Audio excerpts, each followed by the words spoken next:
Every season, we'll look back at free agency and think about the signings from each player. For the most part, most stars have made the right decision, especially Kawhi Leonard and Jimmy Butler, whose Heat have been playing better than anybody expected. How's it going, guys? My name's Wilson. Most of the players regretting their free agent decisions are the ones who decide to sign with bad teams and could have went to better ones. With that said, here are 8 NBA players regretting their free agency decision. Julius Randle of the New York Knicks. His numbers are down compared to last season. Averaged 21.4 points, 8.7 rebounds on over 52% shooting in just 30.5 minutes a game as a role player for New Orleans. Now looked upon as one of the lead players for the struggling Knicks, putting up just 16.3 points, 9 rebounds on 44% shooting. His free throw numbers have been down from 73 to 61%. Starting all 17 games, many Knicks fans have already given up on him and want the 6'9" power forward out the door. The soon-to-be 25-year-old signed a 3-year, $36 million deal after missing out on big free agents like Kevin Durant and Kyrie Irving. The team could have not used their cap space on unproven players, but signed Randle out of desperation and panic.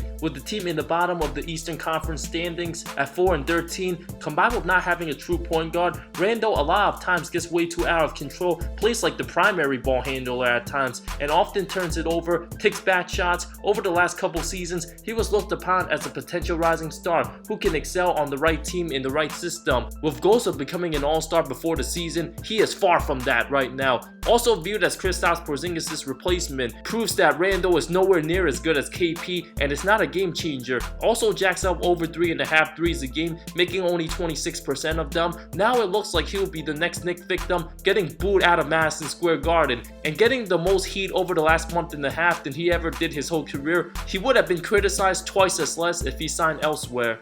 Al-Farouq of the Orlando Magic. 3 years, $29 million sounds about right for the 29-year-old, but his production regressed very quickly with Orlando, averaging just 4.6 points, a career low, 5.2 rebounds in 16 games, mostly coming off the bench in 21 minutes played, shooting under 30% from the field this season. Portland could have still used him and his defense, and now they're one of the worst teams defensively. The Magic are a borderline playoff team in the East anyway, not much of a threat to anybody, and now kind of forgotten in the rotation. None of Orlando's young guys in his position are all-star players yet. There is simply not much room for the 6'9" forward to fit in. Being in the second unit is throwing his game out of sync, and pairing him up with Terrence Ross is just not working out. From being in a bigger role last season, starting 81 games, all 16 of them in the playoffs for a team that made the Western Conference Finals, to being almost a non-factor in a team that can miss the playoffs in the weaker conference, the former Wake Forest standout wish he could have signed elsewhere. Thaddeus Young, the 31-year-old signed a 3-year, $43 million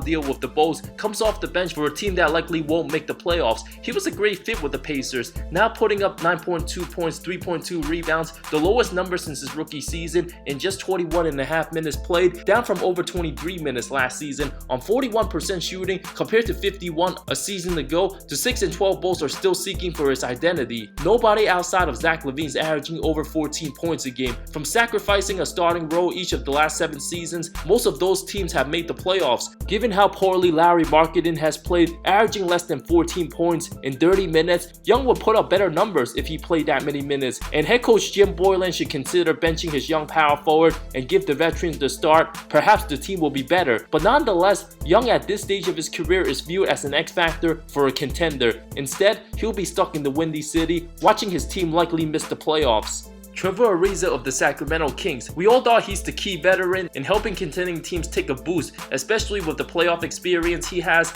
but now it seems like he's wasting his career away with the Sacramento Kings, a young promising team with good potential, but still not ready to be a serious playoff contender. Went from averaging 14 points a game with Washington last season, playing 34 minutes, from now just playing 20 in 11 games, putting up a career low 4.2 points, shooting under 36% from the field. Although he's making a lot of bread, 2 years, $25 million for his lack of production. If he wants to end his career by not playing much and sitting on the bench, it's a good deal, but Ariza could have taken less money and joining a team like the Rockets or the Sixers. Being a key player in knocking down open shots, he still would have been helpful. DeMarre Carroll of the San Antonio Spurs. The 33-year-old has been an absolute travesty for the Spurs, having his worst season of his career, putting up just 2.3 points on under 32% shooting, just 11 minutes during the 9 games. His NBA days are looking slim compared to playing 25 minutes with Brooklyn last season, averaging over 11 points. Coach Pop and the organization's in danger of failing to make the playoffs for the first time before the Tim Duncan era. Not much of a difference maker, even though he's on the decline. The Nets were able to use Carroll well with spacing the floor and reinventing his game for the modern NBA. With Trey Lyles becoming the starter at his position and Rudy Gay the main backup, Carroll is left watching his team lose on the bench. The end could be near for the 6'8" forward.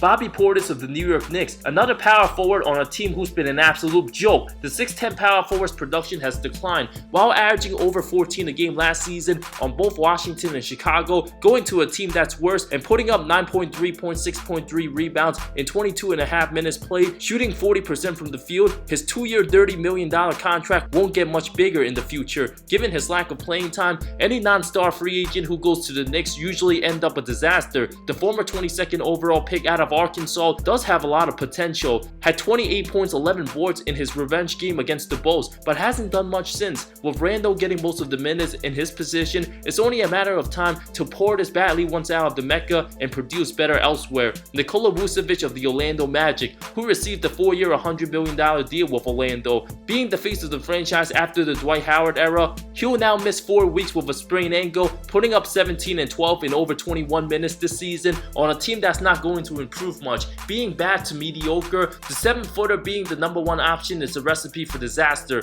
Getting locked up by Marc Gasol last postseason, putting up 11 and 8 on 36% shooting, Vucevic would have been better off as the 3rd option, as a key veteran to young teams like the Kings and Hawks, where the younger stars are much more proven than the Magic young players. Or he could have been the 3rd option on a team like Dallas, where he can get easy opportunities from Doncic, help the team with rebounding, and form a new international big 3, taking off some heavy load for Luka. Instead, he'll be stuck in Orlando for a while and will be in his 30s and less productive by the time his contract expires. The Angelo Russell of the Golden State Warriors, D'Lo initially had a meeting with the Lakers, also drew some attention from the Wolves and Suns. Being able to engage in a sign and trade with Brooklyn, Russell wanted an opportunity to play for a championship franchise alongside Steph Curry, who got hurt after 3 games. Another part of Russell's decision was the warm weather, where Minnesota's cold, and hated New York winters, where I don't blame him. But playing for a team with the worst record in the NBA that's not going anywhere this season, the 23-year-old guard is already in trade talks, where Minnesota is dying for another star player.